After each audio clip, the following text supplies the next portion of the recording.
നമസ്കാരം. കുറേ നാളുകൾ കൊണ്ട് ഞാൻ ചിന്തിക്കുന്ന ഒരു വിഷയമാണ് ക്ഷേത്രത്തിലേക്കാണെങ്കിലും വിവാഹത്തിനിടയിൽ ഈ വധൂവരന്മാർ തമ്മിൽ കാണിക്കുന്ന ചില കോപ്രായങ്ങൾ, പ്രഹസനങ്ങൾ. അതിൻ്റെ ആവശ്യമുണ്ടോ എന്ന് ഞാൻ ചിന്തിക്കാറുണ്ട്.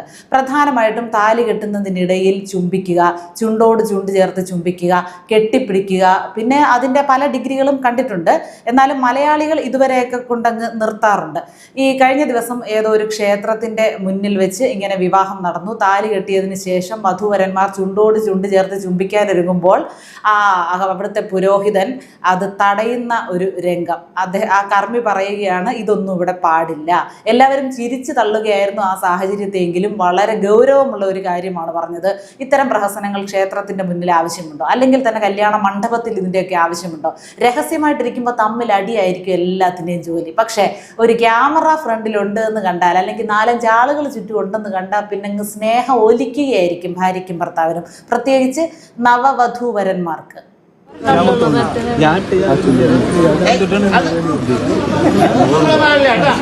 സേവ് ദ ഡേറ്റ് എന്നും പറഞ്ഞ് കാട്ടിക്കൂട്ടുന്നത് അത് കുറേ വർഷങ്ങളായി ഇപ്പോൾ തുടങ്ങിയിട്ട്. അതിനെക്കുറിച്ച് പ്രത്യേകം പറഞ്ഞിട്ടുണ്ട്.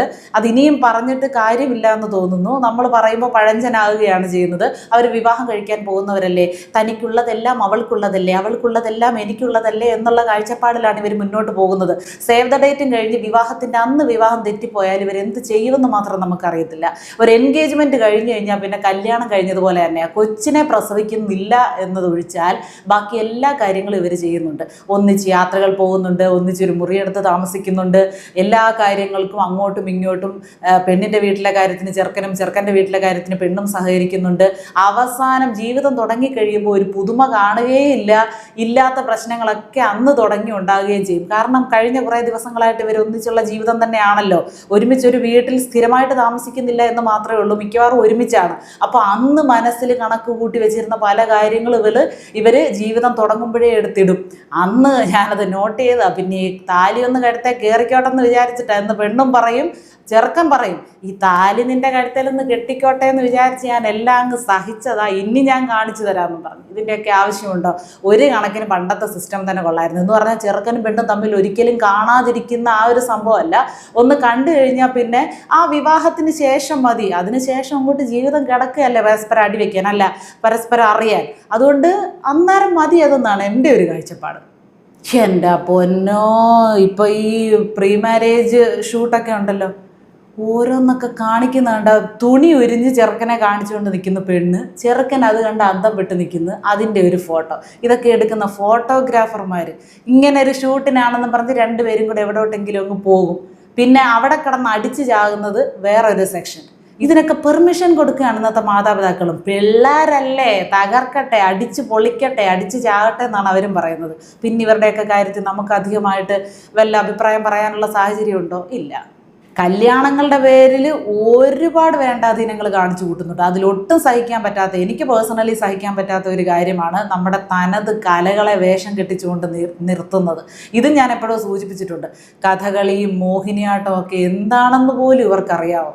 ആ കലാരൂപങ്ങളെയൊക്കെ അവഹേളിക്കുന്നതിന് തുല്യമാണ്. ഇവരെ സ്വീകരിക്കാൻ ചെന്ന് നിൽക്കുന്നു, എന്തൊക്കെയോ കാണിച്ചു കൂട്ടുന്നു. ആ കഥകളി ചുവടുകൾക്കും കഥകളി പദങ്ങൾക്കും ഒക്കെ അർത്ഥമുണ്ട്. മോഹിനിയാട്ടത്തിന് പ്രത്യേക അർത്ഥമുണ്ട്, അതിനൊരു കഥയുണ്ട്, അതിനൊരു രീതിയുണ്ട് അവതരിപ്പിക്കുന്നതിന്. ഇതിനൊക്കെ ഓരോ രീതികളും ചിട്ടകളും പാലിച്ച് അവതരിപ്പിക്കുന്ന കലാരൂപങ്ങളാണ്. അതൊന്നും പാലിക്കാതെ കേരളം എന്ന് പറയുമ്പോൾ കഥകളി, മോഹിനിയാട്ടമൊക്കെ മനസ്സിലേക്ക് വരുന്നു. ആ കലാരൂപങ്ങളെയൊക്കെ കല്യാണത്തിന് കൊഴുപ്പേകാൻ വേണ്ടിയിട്ട് അണിനിരത്തിയിരിക്കുകയാണ്. എന്തൊരു മഹാകഷ്ടമാണ്. ആ കലയെ അപമാനിക്കുന്നതിന് തുല്യമാണ്. പിന്നെ ബുഫേ സിസ്റ്റം, അതിനെക്കുറിച്ചും പ്രത്യേകം വീഡിയോ ചെയ്തിട്ടുണ്ട്. ആഹാരം കഴിക്കാൻ വേണ്ടി നമ്മൾ ക്ഷണിച്ച് വരുത്തിയ ആളുകൾ നമുക്ക് മുന്നിൽ പാത്രവും നീട്ടി നിൽക്കേണ്ട അവസ്ഥ. നമ്മൾ പാശ്ചാത്യ രീതികളൊക്കെ അനുകരിക്കുന്ന ആളുകളാണ്. നമുക്ക് സ്വന്തമായിട്ട് വന്നു വന്ന് ഏതാ നമ്മുടെ കൾച്ചറെന്ന് പോലും നമുക്ക് പിടിയില്ലാത്ത അവസ്ഥയിലെത്തി. എല്ലാം ഇങ്ങനെ അനുകരിച്ചുകൊണ്ടിരിക്കുകയല്ലേ. മറ്റ് നമ്മൾ തൂശനിലയിട്ട് സദ്യ വിളമ്പുന്ന, അല്ലെങ്കിൽ നോൺ വെജ് കഴിക്കുന്നവരാണെങ്കിൽ അങ്ങനെ അതൊക്കെ വിളമ്പി അടുത്ത് ചെന്ന് നിന്നെല്ലാം കിട്ടിയോ കഴിച്ചോ എന്നൊക്കെ ചോദിച്ച് അവരാ ഇലയിൽ ഉണ്ണുന്നതിൻ്റെ ആ ഒരു തൃപ്തി എന്താണെങ്കിലും ഇങ്ങനെ പാത്രം നീട്ടിപ്പിടിച്ച് നിന്നാൽ കിട്ടുമോ?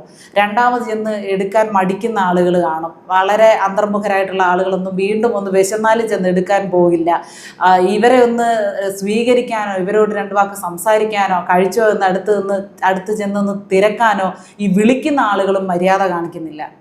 പിന്നെ അവിടെ ചടങ്ങുകൾ നടക്കുമ്പോൾ ഇവിടെ ഇരുന്ന് കഴിക്കുന്നു. ആ സിസ്റ്റവും നല്ലതാണെന്ന് എനിക്ക് തോന്നുന്നില്ല. പിന്നെ കല്യാണത്തിൻ്റെ മണ്ഡപത്തിൽ ഇപ്പോൾ കാണിച്ചു കൂട്ടുന്ന കോപ്രായങ്ങൾ, ചെറുക്കൻ്റെ കൂട്ടർ കുറേ പേരും പെണ്ണിൻ്റെ കൂട്ടർ കുറേ പേരും കൂടെ കിടന്ന ഒരു ആർമാദമുണ്ട്.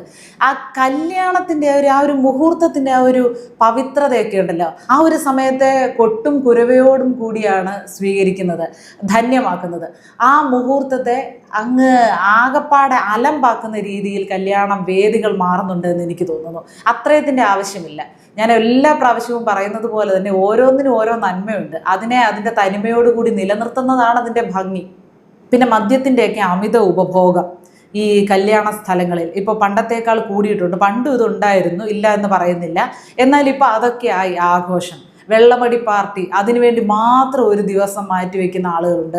ഇതൊക്കെ അമിതമായിട്ടുള്ള ചിലവും കൂടിയല്ലേ, ആരോഗ്യത്തിന് ഹാനികരമാണെന്ന് മാത്രമല്ല, ഒരു 5-6 ദിവസമൊക്കെ നീളുന്ന കല്യാണം എന്നൊക്കെ പറയുമ്പോൾ എന്തുമാത്രം സാമ്പത്തികം അതിനുവേണ്ടി ചിലവാക്കുന്നു. ശരി, ഓരോരുത്തരുടെയും സ്വപ്നമാണ് ഒരാളുടെ വിവാഹം, അല്ലെങ്കിൽ നമ്മളുടെ മക്കളുടെ വിവാഹം നമ്മുടെ തൃപ്തിയാണ്, എത്രത്തോളം അത് ഭംഗിയാക്കുന്നു.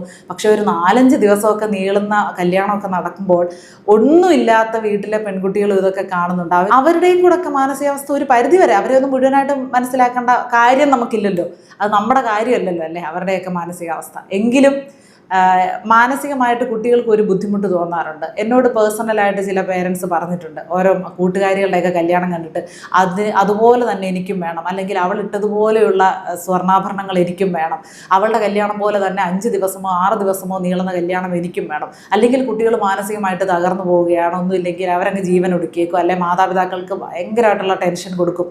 ഇല്ലാത്ത ലോണൊക്കെ എടുത്ത് ഈ കല്യാണം കഴിയുന്നതോടുകൂടി കേരളത്തിലെ ഒരുവിധപ്പെട്ട മാതാപിതാക്കളെല്ലാം ഈ തീരാത്ത കടബാധ്യതക്കാരാകുകയാണ്.